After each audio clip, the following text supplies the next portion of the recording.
न माता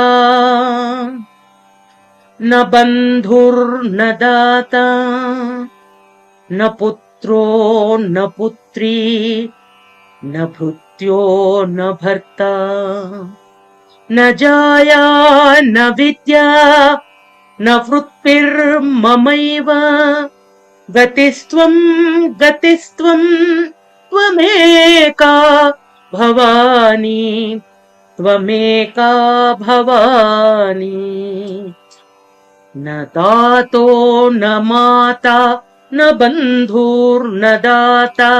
न पुत्रो न पुत्री न भृत्यो न भर्ता न जाया न विद्या न वृत्तिर्ममैव